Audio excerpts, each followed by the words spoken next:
Hey guys, welcome back to my channel. അപ്പോൾ ഞാൻ വന്നിട്ടുള്ളൊരു വാൾ decor ആയിട്ടാണ്. അപ്പോൾ നമുക്ക് ആദ്യം വേണ്ടത് ഒരു റൗണ്ട് ഷേപ്പിൽ വെട്ടിയെടുത്ത ഒരു കാർഡ്ബോർഡാണ്. എന്നിട്ട് നമുക്ക് ഈ കാർഡ്ബോർഡ് ഒന്ന് പെയിൻറ്റ് ചെയ്തെടുക്കണം. ഞാൻ ബ്ലാക്ക് കളറാണ് യൂസ് ചെയ്യുന്നത്. നിങ്ങൾക്ക് ഇഷ്ടപ്പെട്ട കളർ നിങ്ങൾക്ക് യൂസ് ചെയ്യാം. എന്നിട്ട് നമുക്ക് ആ കാർഡ്ബോർഡ് ഫുള്ളായിട്ടൊന്ന് പെയിൻറ്റ് ചെയ്തെടുക്കാം. ഇനി നമുക്ക് വേണ്ടത് പേപ്പർ സ്റ്റിക്കാണ്. നമുക്കൊരു 12 പേപ്പർ സ്റ്റിക്ക് ഇതിന് ആവശ്യമായിട്ടുണ്ട്. ആ 12 സ്റ്റിക്ക് നമുക്കൊന്ന് കളർ ചെയ്തെടുത്തിട്ട് ഞാൻ ബ്ലാക്ക് കളറാണ് യൂസ് ചെയ്യുന്നത്. അപ്പോൾ നിങ്ങൾ ഏത് കളറാണോ കാർഡ്ബോർഡിന് യൂസ് ചെയ്യണത് ആ കാർഡ്ബോർഡിൻ്റെ കളർ തന്നെ നിങ്ങൾ സ്റ്റിക്കിന് യൂസ് ചെയ്യാൻ ശ്രദ്ധിക്കണം. 6 സ്റ്റിക്ക് ചെറുതും 6 സ്റ്റിക്ക് വലുത് എന്ന രീതിയിലാണ് നമ്മൾ വെട്ടുന്നത്. എന്നിട്ട് നമ്മൾ മാറ്റി വയ്ക്കണം. എന്നിട്ട് ഈ നമ്മൾ പെയിൻറ്റ് അടിച്ച് വെച്ച കാർഡ്ബോർഡ് നമുക്ക് എടുക്കാം. എന്നിട്ട് അതിൻ്റേക്ക് കുറച്ചും കൂടി ചെറുതായിട്ടുള്ളൊരു അളവിൽ നമ്മളൊരു വൈറ്റ് പേപ്പർ കട്ട് ചെയ്തെടുക്കുന്നുണ്ട്. എന്നിട്ട് വേറൊരു പേപ്പറിൽ നമ്മൾ ചെറിയ റൗണ്ടും വലിയ റൗണ്ടും എന്ന രീതിയിൽ വെട്ടിയെടുക്കണം. ഈ ഒരു അളവിലാണ് നമുക്കത് വേണ്ടത്. അതുപോലത്തെ ഒരു 18 ഞാനിവിടെ സെറ്റ് ചെയ്ത് വെച്ചിട്ടുണ്ട്. 18 വലിയ റൗണ്ട്സും 18 ചെറിയ റൗണ്ട്സും. എന്നിട്ട് നമ്മൾ ആ വലിയ റൗണ്ട്സ് ആദ്യം ഒന്ന് പെയിൻറ്റ് ചെയ്തെടുക്കുക. ഇതിലുള്ള പേപ്പേഴ്സൊക്കെ ഞാൻ എൻ്റെ നോട്ട്ബുക്കിൽ എടുത്തതാണ് വേണ്ടാത്തത്. അപ്പോൾ നിങ്ങളും അതേപോലെ ചെയ്യാൻ ശ്രമിക്കുക. ബാക്കിയുള്ളതോ നമുക്കിതുപോലെ പെയിൻറ്റ് അടിച്ചിട്ട് വരാം. നമുക്ക് A4 ഷീറ്റിൻ്റെ ആവശ്യമൊന്നുമില്ല ഇതിൽ. അപ്പം നമ്മൾ ഏത് കളറാണോ നമ്മളുടെ കാർഡ്ബോർഡിന് അടിക്കുന്നത് അതേ കളർ തന്നെ നമ്മളുടെ പേപ്പർ സ്റ്റിക്കിനും അതേപോലെ നമ്മൾ ഫസ്റ്റ് ലെയർ വയ്ക്കുന്ന പേപ്പറിനും അടിക്കാൻ ശ്രമിക്കണം. ക്രാഫ്റ്റ് ചെയ്യുന്ന പേപ്പർ വാങ്ങുകയാണെങ്കിൽ അതേ പേപ്പർ യൂസ് ചെയ്യാൻ നോക്കുക. അപ്പോൾ നമ്മൾ പെയിൻറ്റ് ചെയ്ത് വെച്ച് കാർഡ്ബോർഡിലേക്ക് നമുക്ക് അതിനേക്കാളും ചെറിയ അളവിൽ മുറിച്ച പേപ്പർ ഒന്ന് ഒട്ടിച്ചു കൊടുക്കാം. ആ മുകളിൽ ഒട്ടിക്കുന്ന പേപ്പർ ചുളിയാതെ ഒട്ടിക്കാൻ വേണ്ടി നിങ്ങൾ ശ്രമിക്കുക. അല്ലെങ്കിൽ നമ്മുടെ വാൾ ഡെക്കോറിൻ്റെ ആ ഭംഗി അങ്ങോട്ട് പോകും. അപ്പോൾ ഞാൻ ഇങ്ങനെയാണ് അത് ഒട്ടിച്ച് വന്നിട്ടുള്ളത്. അപ്പോൾ ഇതേപോലെയാണ് നിങ്ങൾ ഒട്ടിച്ചത് നോക്കുക. അപ്പോൾ ഇനി ബാക്കിയുള്ള വൈറ്റും ബ്ലാക്കും നമുക്കൊന്ന് ഒട്ടിച്ചു കൊടുക്കാം.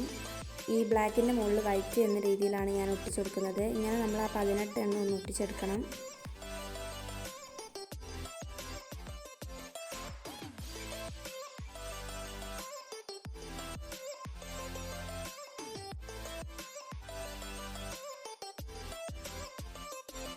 ഞാൻ ആ 18 ഇങ്ങനെയാണ് റെഡിയാക്കി എടുത്തിട്ടുള്ളത്. അപ്പോൾ ഞാൻ ആ കാർഡ്ബോർഡ് തിരിച്ച് വെച്ചിട്ട് അതിൽ 6 ഞാനിങ്ങനെ ഒട്ടിച്ച് കൊടുക്കുന്നുണ്ട്. ഇങ്ങനെ ചെറിയ ഗ്യാപ്പ് ഇട്ടിട്ടാണ് ഞാൻ ഒട്ടിക്കുന്നത്.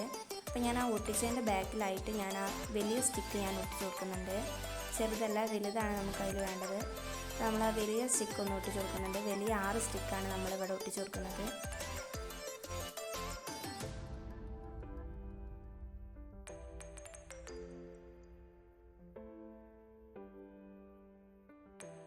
പിന്നീട് ഞാൻ ആ ചെറിയ സ്റ്റിക്ക് ഈ ഗ്യാപ്പിലായിട്ട് ഞാൻ ആ ചെറിയ സ്റ്റിക്ക് 6 ഞാൻ വെച്ച് കൊടുക്കുന്നുണ്ട്.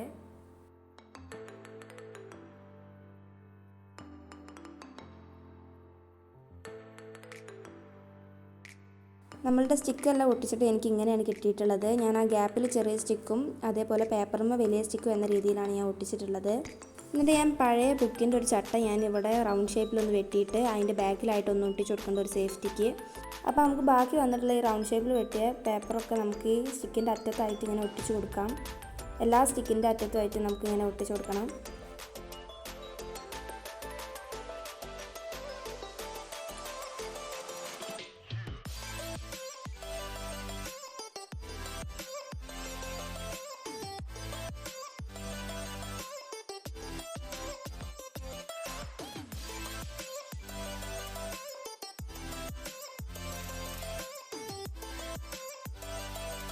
അപ്പോൾ ഇതാണ് നമ്മളുടെ ലാസ്റ്റ് ലുക്ക്. അപ്പോൾ എല്ലാവർക്കും ഈ ഡെക്കോർ ഇഷ്ടപ്പെട്ടെന്ന് കരുതുന്നു. ഇത് വളരെ ചുരുങ്ങിയ സമയം കൊണ്ട് നമുക്ക് പെട്ടെന്ന് ഉണ്ടാക്കിയെടുക്കാൻ പറ്റുന്ന ഒരു ഡെക്കോറാണ്. അപ്പോൾ നിങ്ങളെല്ലാവരും ഒന്ന് ട്രൈ ചെയ്ത് നോക്കുക, എന്നിട്ട് കമൻറ്റ്സ് അറിയിക്കുക. നിങ്ങൾക്ക് എല്ലാവർക്കും ഈ വീഡിയോ ഇഷ്ടമായെന്ന് കരുതുന്നു. അപ്പോൾ ഇങ്ങനത്തെ വീഡിയോസിനായി നിങ്ങൾ എൻ്റെ ചാനൽ സബ്സ്ക്രൈബ് ചെയ്യുക, സപ്പോർട്ട് ചെയ്യുക. അതേപോലെ നിങ്ങൾക്ക് എൻ്റെ ചാനലിന് നോട്ടിഫിക്കേഷൻ കിട്ടാൻ വേണ്ടിയിട്ട് ആ ബെൽ ബട്ടൺ ഒന്ന് അമർത്തുക. Thanks for watching.